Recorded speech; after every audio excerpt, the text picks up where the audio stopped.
Good morning, my beautiful people. Good morning, my future cabin crew. Welcome to my channel. Hope you guys are having an amazing day. For me, it's 3 a.m. in the morning and my body clock is completely opposite.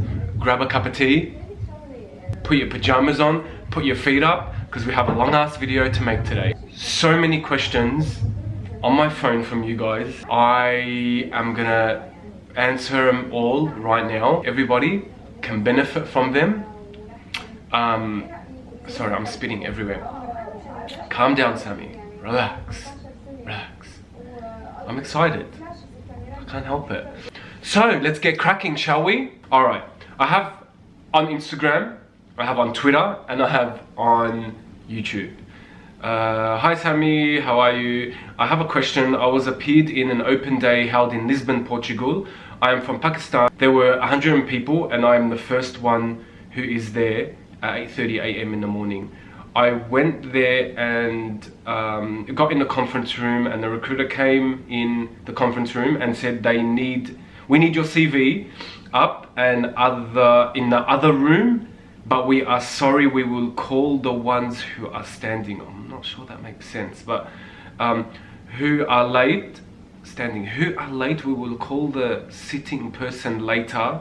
So my number was, okay, that part I'm not sure what you mean. It doesn't seem like to make sense.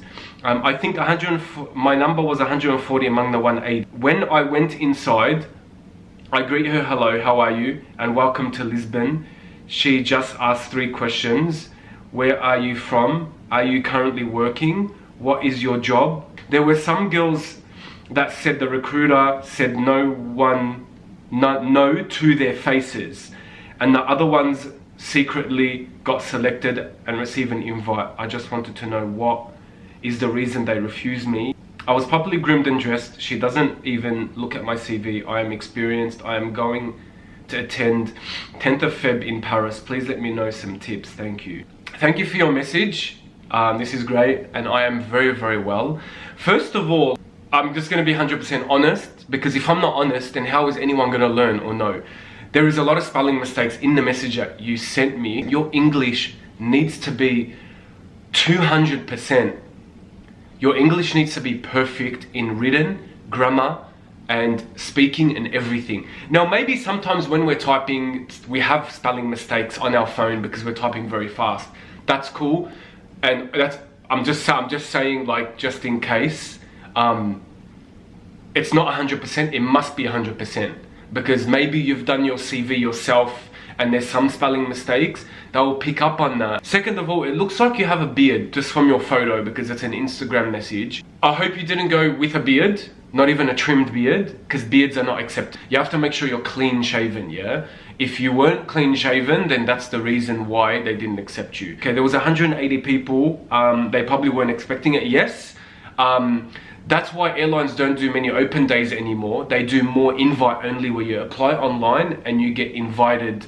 I know open days where the turnaround has been more than 400 people that have rocked up to the open day. Now for the recruiters, it's very daunting. So some of them, they do become a bit, or like they become agitated after a certain number.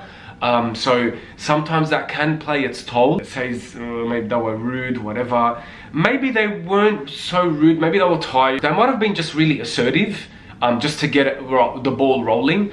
And they probably just want to see how you are in that kind of situation anyway. So just don't worry about them being rude. You just have to go there and just do what they say or what they ask you. I can't tell you why you got rejected, because it could be any reason really that they could have rejected you. Now when recruiters go to another country, you have to understand that they have a requirement that they're looking for. They might be looking for a certain type of person, a certain type of nationality, a certain type, it just could be a certain type, because what happens is the head of recruitment in Doha or in Dubai or in Abu Dhabi, they say, all right, recruiters, okay, this is what I'm looking for. I need this. That's it. Goodbye. Go and find me this. Sometimes they won't recruit anyone. They'll recruit 2 people and they've flown to another country. So it could be just a certain requirement that they're looking for. Now, I know in my experience, when I went to a Qatar open day, Yes, you do. I know this is a standard thing. You go into a separate room, everybody lines up, you hand your CV, they ask you 2 or 3 questions, and then they say to you, I will call you at 1:30, or they hand you a paper telling you to be here the next day at 7:30 a.m. in the morning for the assessment day.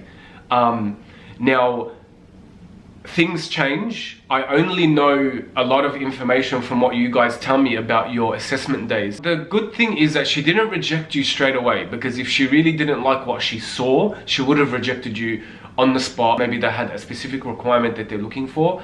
Now, it could have just been because so many people would have rocked up.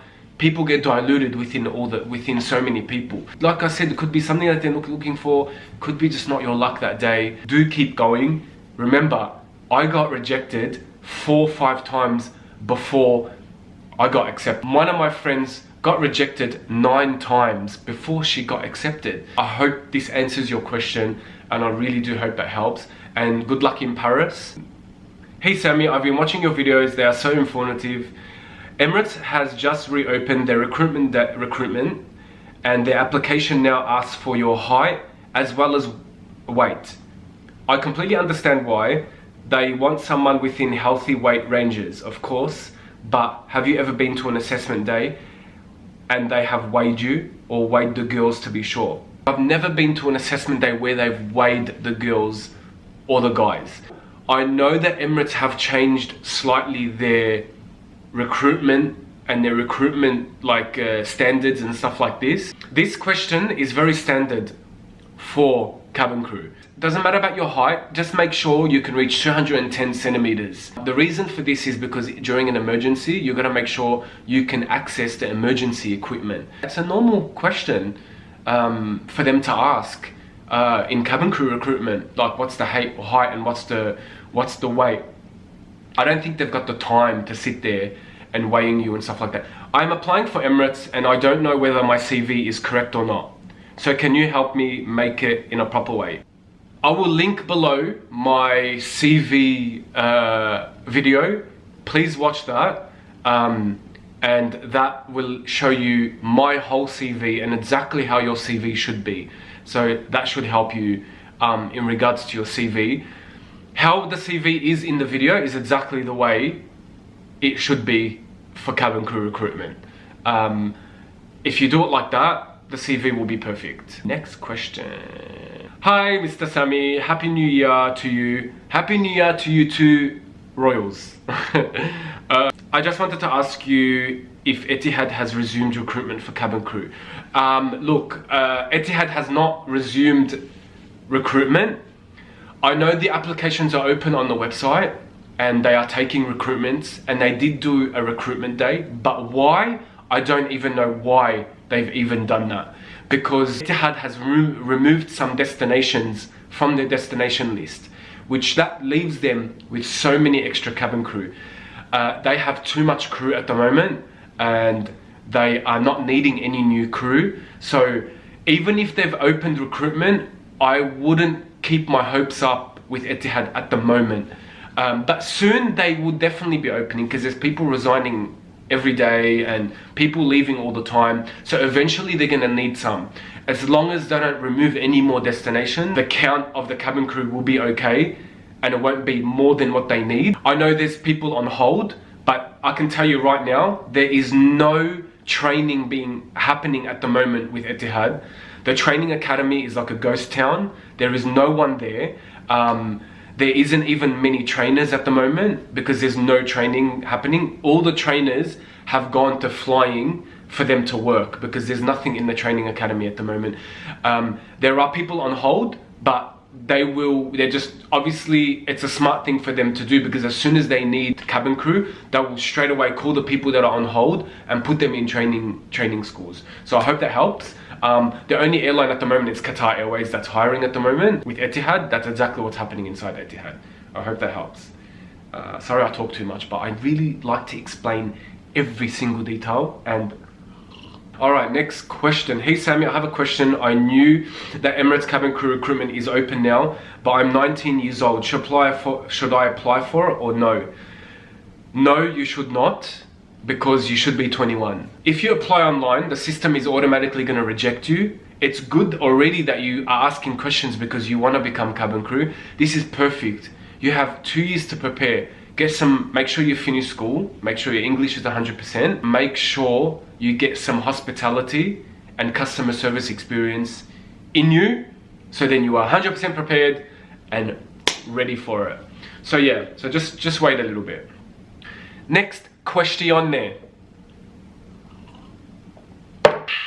Okay, this is questions from YouTube. Hi, I am 30. Can I apply for Qatar Airways? Yes, 30 is still very, very young. A lot of my friends who are 30 plus, 34, and they got the job. For Etihad, is it also like Emirates where you move to Dubai and they pay for your apartment? Etihad, Emirates, yes, it's exactly the same.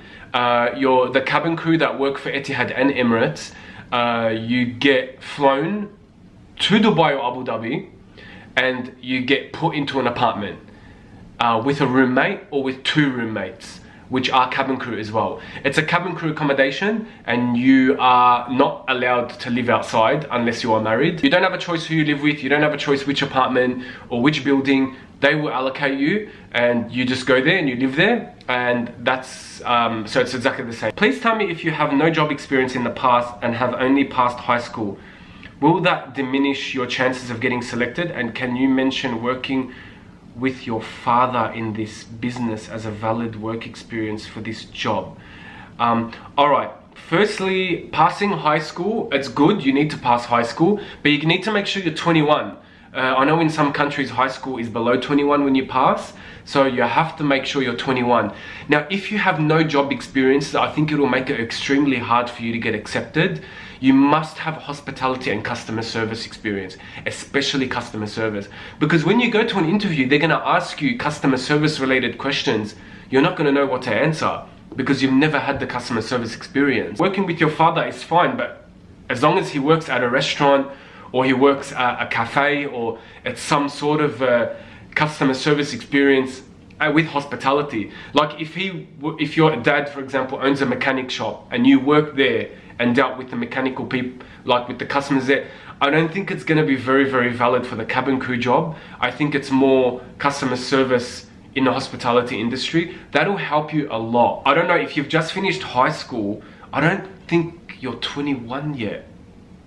So if you're not 21 yet, go and work in cafes, restaurants, hotels, and get some customer service hospitality experience, then you'll be okay. Okay, Najma Sambol. Oh, that's a very interesting name. Very exotic. About managing health while being a flight attendant, drinking alcohol on days off, partying, even exercise, because that stress on the body. Thanks. Actually, look, cabin crew, lots of them are alcoholics. A lot of the cabin crew, when they get off a flight, because our job is so hard and the people we have to deal with, like, all the cabin crew want to do is just get off, they don't even take the uniform off. They just like literally light up a cigarette and put a bottle of wine, even if it's 7 AM in the morning, drink that bottle of wine, smoke 10 cigarettes and then go to bed. That's extremely unhealthy. A lot of people will get off a 17-hour flight and hit the clubs, go home, get changed, hit the clubs, get drunk as a skunk and go to sleep. Now, that's very unhealthy. But for cabin crew, it's like a stress reliever. There's 2 types of cabin crew. There's that cabin crew who's just unhealthy, who orders takeout, who eats the casseroles on the aircraft, but it's really not the most healthiest thing to do, because your body is already under strain from being on the plane all the time and more than usual, because it's an unhealthy environment. You're exposed to bacterias, radiation, all this crap, sick people breathing all over you. You're handling people's like food, napkins, cutlery that's been in their mouth, and you're handling that with your bare hands. We don't wear gloves for clearance. So it's a very unhealthy environment for our body, and it's really important to live a healthy lifestyle. Now, then there are cabin crew that still do that, but then go to the gym, which is cool. But you also have the crew that are extremely healthy, which is not many of them, where they cook their own food, they go to the gym every day, they eat really healthy, they don't smoke, they don't drink, they sleep well, and they just eat extremely healthy. That's really, really important as a cabin crew for your body, because we are exposed to a lot of things. We are so sensitive to catching diseases, to getting sick, and everything like that. There's unfortunately a lot of cabin crew that catch diseases and die, and they are so friggin' young. You know, even in my company, recently we've had a few people, young girls and guys, die from being really sick. You know what I mean? So it's really important. And I'm not talking only like physically, like with the food and stuff, even emotionally. You can fall into depression very, very easily, be very moody. I can tell you that right now, and I'll put my hand up. I'm extremely moody from this job, and I never was moody. So yeah, and it does play its toll, especially mentally. When your body is completely screwed up mentally, it's crazy. You get off a flight, 17-hour flight, LA, get off, go home, get changed. Where are you guys going? Yep, sweet, meet you there. You hit the club, you dance all night, you get wasted, you come home, you pass out and you sleep for 13 hours. You wake up, you feel like shit, you sit on the couch, you order the fattest food on the menu, because everything in this country is fattening, that delivers. Pizza, fries, you pour a glass of wine, and that's your day. You wake up the next day, you go to a flight, you eat 10 casseroles of food. That's the unhealthy. You land in London and you go down to the bar because you get 50% off drinks. You drink yourself sick, you go to your room, you sleep, you wake up the next day, you go to the supermarket, you buy a few fruits and veggies, and that's it. You go back home, and then you won't drink for that day. You'll cook a homemade meal, and you'll eat, sleep again, go out with your friends. Like that's pretty standard for a cabin crew in this country. Okay, next question. Do you need to learn another language to have another chance being accepted? Please reply. Hello, my friend. You do not need to have a second language. A second language is just an advantage. That's all. If you speak Arabic and you're applying for the Middle Eastern Airlines, Emirates, Qatar, Etihad, it's a little bit easier. It's a little bit more of an advantage because they require Arabic speakers on every flight. A requirement for the airlines in the Middle East, you have to have at least one Arabic speaker on the plane for the Arabic PAs. But as long as you know English and you speak English, that's the main language spoken on board by everyone. Having a second language like Japanese, Chinese, Korean, Italian, Greek, it's just an advantage. It's literally just an advantage, add-on advantage. But it's not a requirement, and it's not gonna give you a push. As long as you're good, they like the person that you are, and you speak English and you're good in English, that's all that matters. Next question. I'm a Qatar resident. I tried going to the building and drop my CV, but it's only online. Online is recruitment event are only abroad. How can I get my CV inside? Hello, my darling. Now, you can't just walk into the office and drop off your CV because you can't access the recruitment department. The thing is, they're all different departments, and you can't just go to the company and give your CV in the company. If that was the case, I think they would probably have so much people rock up just handing in CVs. I think it's a bit more controlled. The only way you can get your CV inside is by applying online or going to an open day. That's the only way you can do it. There's no other way you can get your CV to the recruitment department. Just apply online, put your CV online. It's exactly the same. It's like walking in, but it's just virtually. You must do it online or go to an open day. Next question. Okay, this is random. Where are you from, buddy? Daniel, I am from Australia. I was born and raised in Australia, but I'm Lebanese. My blood is Lebanese. I'm from Lebanon in Beirut. Anyway, I'm literally got saliva coming out of my mouth. I've just spoken so much. I hope this video helps you. I'm sorry I talk a lot, but I need to explain everything so you guys can understand everything and you guys know everything. I hope you liked this video. Please give it a like. I don't really care about the like, but just to know that you liked what I did. Please comment, subscribe to my channel, subscribe to my social media. Talk to me on Twitter, Instagram, down here. And yeah, thank you so much for watching. Love you all. Thank you for all your lovely comments and all your support. And love you. Good day. Bye.